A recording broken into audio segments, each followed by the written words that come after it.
Good morning everyone, welcome back to GK today. ये है हमारी 35,000 प्लस जीएस एमसीक्यूज़ की सीरीज़, जिसमें हम फिलहाल एंशिएंट इंडियन हिस्ट्री को कवर कर रहे हैं। और आज का चैप्टर रहने वाला है हमारा society and culture of Gupta empire. ठीक है, तो हमने कल बात करी थी कि गुप्ता एम्पायर काफ़ी वास्ट टॉपिक है, इसलिए हम इसको 4 चैप्टर्स में कवर कर रहे हैं। कल हमने सिर्फ इसके रूलर्स के बारे में पढ़ा था, हिस्ट्री जानी थी किस तरह से गुप्ता एम्पायर स्टैब्लिश होती है, और आज हम बात करेंगे इसकी सोसाइटी और रिलीजन की। ठीक है, तो चलिए थोड़ी थियरी देख लेते हैं पहले। देखिए, गुप्ता एडमिनिस्ट्रेशन जो होता है ये आप कह सकते हैं कि हाईली डिसेंट्रलाइज्ड हुआ करता था। ठीक है, जैसे कि हमने मौर्याज में देखा था कि इनका जो एडमिनिस्ट्रेशन था वो काफ़ी ज़्यादा सेंट्रलाइज्ड होता था, लेकिन गुप्ताज के केस में ये चीज़ उल्टी थी। फाइन, इसमें सेल्फ गवर्निंग ट्राइब्स हुआ करते थे, साथ ही ट्रिब्यूटरी किंगडम्स और उनके खुद के चीफ जो कि इंपीरियल पावर्स को रिप्रेजेंट करते थे। तो जो प्रैक्टिस थी क्राउन प्रिंस या कुमार को अडॉप्ट करने की, वो फैशन में आ जाती है। उसके बाद जो गुप्ता किंग्स हैं उनको असिस्ट करने के लिए होते हैं काउंसिल ऑफ मिनिस्टर्स, जिनको आप मंत्री परिषद भी कह सकते हैं। और ये हमें कहाँ से पता चलता है? इलाहाबाद पिलर इंस्क्रिप्शन से। ठीक है, और गुप्ता एरा में जो विलेज हेडमैन हैं वो सबसे ज़्यादा इम्पॉर्टेंट हो जाते हैं। इतनी इम्पॉर्टेंस इनको कभी किसी और एरा में नहीं मिलती है। ठीक है, और इनके टाइम पे जो मिलिट्री ऑर्गेनाइजेशन है वो फ्यूडल हो जाता है अपने कैरेक्टर में।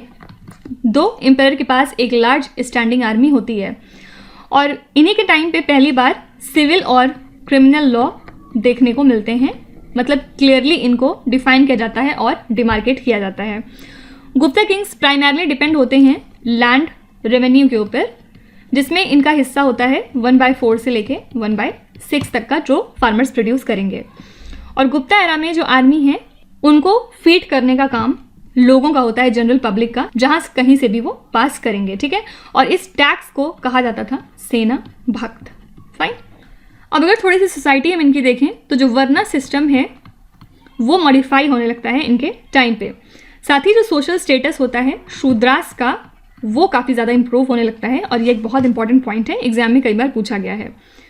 इनको अब अलाउ कर दिया जाता है कि आप एपिक्स और पुरानाज वगैरह सुन सकते हैं, साथ ही वर्शिप कर सकते हैं एक नए गॉड की, जो है lord Krishna.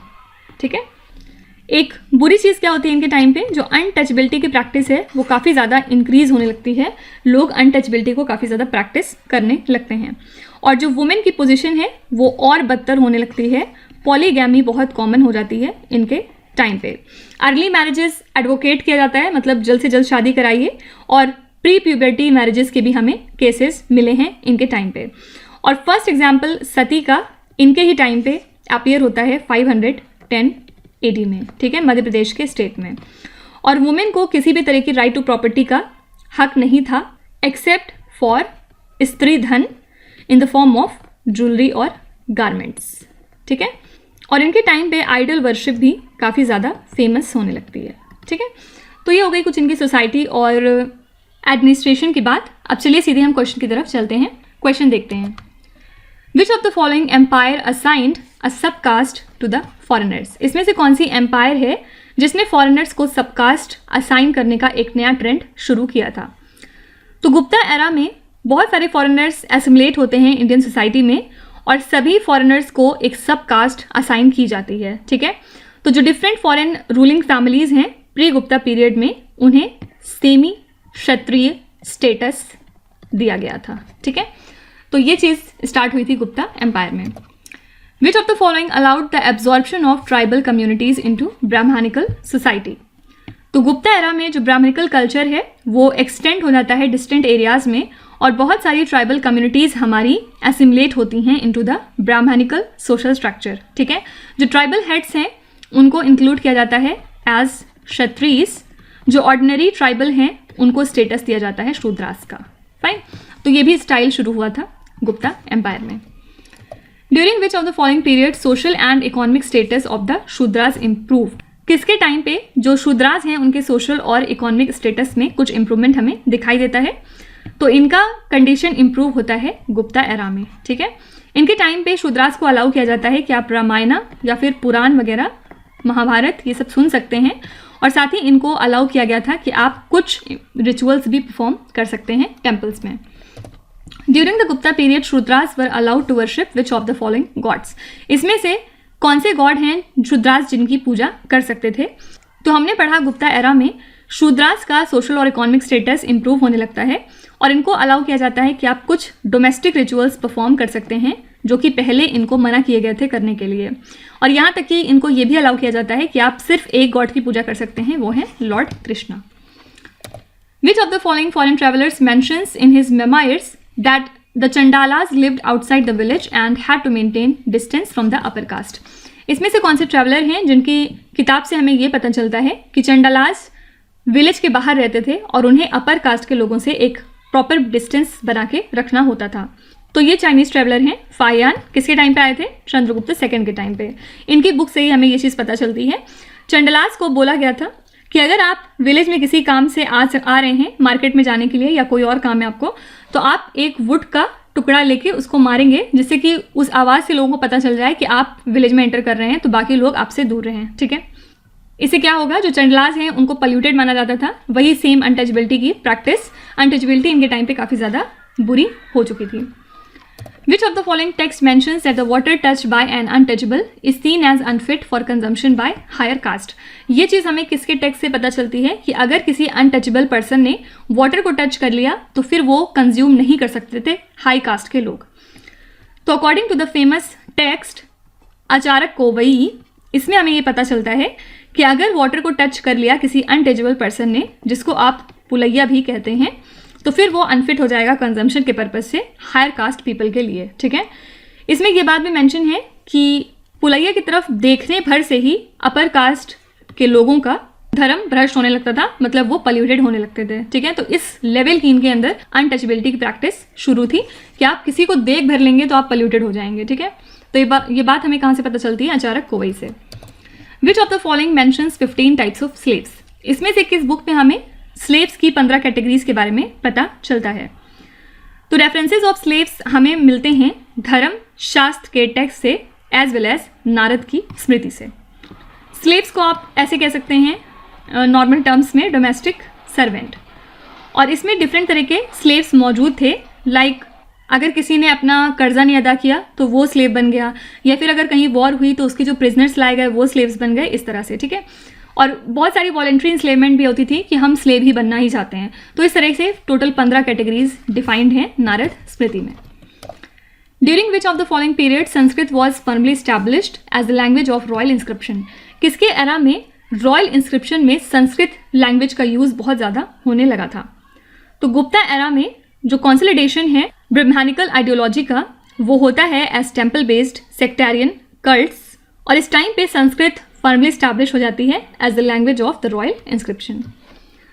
Which of the following kings proclaim themselves as Bhagavatas? इसमें से किस डायनेस्टी के किंग हैं जो खुद को भगवत कहते थे? एक्चुअली प्रेजेंट डे में जो हिंदुइज्म हम देखते हैं, हिंदुइज्म रिलीजन जो पूरा है, वो कहाँ से ओरिजिनेट हुआ है? तो गुप्ता पीरियड से। ठीक है, और गुप्ता रूलर्स जो हैं वो सेंटर्ड थे अराउंड द वर्शिप ऑफ भगवत और विष्णु, और ये अपने आप को कहते थे एज भगवतास, और इनका एम्बलम होता था गरुड़। ठीक है, तो यहाँ पे आंसर हो जाएगा Gupta kings. Which of the following period saw the emergence of worship of composite deities such as Hari Hara? तो गुप्तास और वकटकास दोनों ही पैटर्न होते थे गॉड विष्णु के, और यहाँ पे एक एमरजेंस आ जाती है वर्शिप ऑफ कंपोजिट डाइटीज की, लाइक हरिहरा, जो कि पार्ट हैं विष्णु और शिवा का। ठीक है, साथ ही आप रिलीजियस सिंक्रेटिज्म भी इनके टाइम पे देखेंगे, और एक एग्जाम्पल के मुताबिक बुद्धा को कंसीडर किया जाता था as one of the 10 Vishnu avatar. ठीक है, तो यहाँ पे आंसर हो जाएगा Gupta period. Which of the following places developed as a great centre of education for Mahayana Buddhism during the Gupta period? सबसे पहले महायान बुद्धिज्म क्या होती है? बुद्धिज्म आगे जाके 2 सेक्ट में डिवाइड हो जाता है, हीनयान बुद्धिज्म और महायान बुद्धिज्म। हीनयान में लॉर्ड बुद्धा को प्रीचर माना जाता है और महायान में उनको गॉड माना जाता है। ठीक है, तो गुप्ता एरा में कौन सी जगह ऐसी है जो एजुकेशन के पर्पज से महायान बुद्धिज्म में काफ़ी ज़्यादा सेंटर बन जाती है? Takshashila, Nalanda. Select the correct option from the codes given below. जो गुप्ता किंग्स थे वो पैटर्न थे हिंदुइज्म के, ऑल्दो लेकिन इन्होंने टॉलरेंस की पॉलिसी को अडॉप्ट किया था टुवर्ड्स अदर रिलीजियस सेक्ट, मतलब इनको किसी और रिलीजन से कोई प्रॉब्लम नहीं थी। और इनके टाइम पे नालंदा को डेवलप किया गया as a great centre for education in Mahayana Buddhism. ठीक है, बहुत सारी कंट्रीज से स्टूडेंट्स यहाँ पे आते थे पढ़ाई करने के लिए इस यूनिवर्सिटी में। तो यहाँ आंसर हो जाएगा ओनली 2, टक्सिला नहीं था। विच of the following period saw the emergence of तांत्रिज्म? तांत्रिज्म किसके एरा में डेवलप होने लगता है? तो तांत्रिज्म इमर्ज हुआ था इंडिया में ड्यूरिंग द गुप्ता पीरियड, और ट्राइबल एलिमेंट्स एसिमुलेट होते हैं ब्राह्मणिकल सोसाइटी में due to the assimilation of tribals in Brahmanical fold, और इसी की वजह से बाद में जाके तांत्रिज्म डेवलप होने लगती है। ठीक है, the two great epics the Ramayana and Mahabharata were compiled in which of the following century? ये किस एरा में कंपाइल किया गया था? तो आर्ट एंड लिटरेचर सबसे ज़्यादा फ्लॉरिश हुआ है गुप्ता एम्पायर में, एंशिएंट इंडिया की अगर बात करें। इसमें भी संस्कृत मेन लैंग्वेज इनकी हुआ करती थी जिसमें ये लिटरेचर लिखते थे, और 2 ग्रेट एपिक रामायण और महाभारत दोनों ही कंपाइल हुए हैं 4th सेंचुरी CE में। Which of the following Puranas were written in the Gupta period? इसमें से कौन सी पुराण हैं जो गुप्ता एरा में लिखे गए थे? Vishnu Purana, Vayu Purana, Matsya Purana. Select the correct option from the codes given below. तो गुप्ता पीरियड में बहुत सारे पुराणाज लिखे जाने लगते हैं। इसमें से कुछ मेजर पुराण हैं विष्णु पुराण, वायु पुराण और मत्स्य पुराण। तीनों ही बिल्कुल ठीक है, आंसर हो जाएगा option number D. Which of the following Dharmashastra were composed during the Gupta period? इसमें से कौन सी धर्मशास्त्र कंपोज हुई है इनके टाइम पे? Yajnavalkya, Katyayana, Narada. Select the correct option from the codes given below. तो गोल्डन एज ऑफ आर्ट और लिटरेचर माना जाता है गुप्ता पीरियड, और इनके टाइम पे सारी शास्त्रार्थ लिखे गए यज्ञवल्क्य, कट्ययन और नारद। आंसर हो जाएगा 1, 2 and 3। Which of the following Dharmashastra is a book on statecraft? इसमें से कौन सी बुक है जो स्टेट क्राफ्ट के ऊपर लिखी गई है? तो बहुत सारे पुरानाज और लॉ बुक्स को कंपाइल किया गया गुप्ता एरा में, जिसको आप स्मृतिज भी कहते हैं। ठीक है, और इसमें से नीति सारा जो है ये स्टेट क्राफ्ट के ऊपर बुक है जो इसी एरा में लिखी गई है। Works of which of the following poets were also translated in many European languages? इसमें से कौन से इंपॉर्टेंट पोइट हैं जिनका काम या जिनका लिटरेचर ट्रांसलेट किया गया है और भी बहुत सी यूरोपियन लैंग्वेजेस में? तो ये है most famous poet Kalidasa. Kalidasa one of the Navaratna थे in the court of Chandragupta second. इनका काम और लिटरेचर बहुत ज़्यादा फेमस था और बाद में इसको कई सारी डिफरेंट यूरोपियन लैंग्वेजेस में ट्रांसलेट किया गया।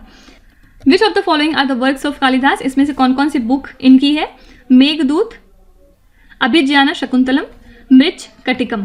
तो यहाँ पे आंसर हो जाएगा only 1 and 2। Kalidas greatest poet थे और ड्रामेटिस्ट थे संस्कृत लैंग्वेज में, और ये वन ऑफ द नवरत्न हैं चंद्रगुप्त सेकंड के कोर्ट में। कुछ इंपॉर्टेंट वर्क इनमें से हैं मेघदूत, अभिज्ञान शकुंतलम, इसके अलावा रघुवंशा एटसेट्रा। ये जो मृच कटिकम है ये किसकी किताब है? ये शूद्रका ने लिखी थी, कालिदास की किताब नहीं है। ठीक है, which of the following is the writer of the play Mrichchhakatikam? इसके राइटर कौन है? तो अभी बताया शूद्रका, तो ये इनकी किताब है। Who is the author of Mudrarakshasa and देवी चंद्रगुप्तम? तो विशाखा दत्त ऑथर हैं मुद्र राक्षस और देवी चंद्रगुप्तम के। विशाखा दत्त एक इंडियन संस्कृत पोइट हैं, साथ ही एक प्ले राइट हैं, और शूद्रका की किताब अभी पीछे देखी थी, कौन सी थी? मृच कटिकम। फाइन, तो इसी के साथ हमने गुप्तास का 2nd चैप्टर भी कंप्लीट कर लिया यहाँ पे, और कल यहीं से कंटिन्यू करेंगे आगे, और 3rd चैप्टर इसका देखेंगे जिसमें हम इकोनॉमी के बारे में बात करेंगे। ठीक है, इनकी इकोनॉमी कैसी थी और क्या क्या कॉइन्स वगैरह ये इशू करते थे। तो चलिए फिर कल मिलते हैं नेक्स्ट चैप्टर के साथ। Till then stay tuned. Thank you so much for watching and please do not forget to subscribe to GK Today. With this, Meenuz Hatsana signing off.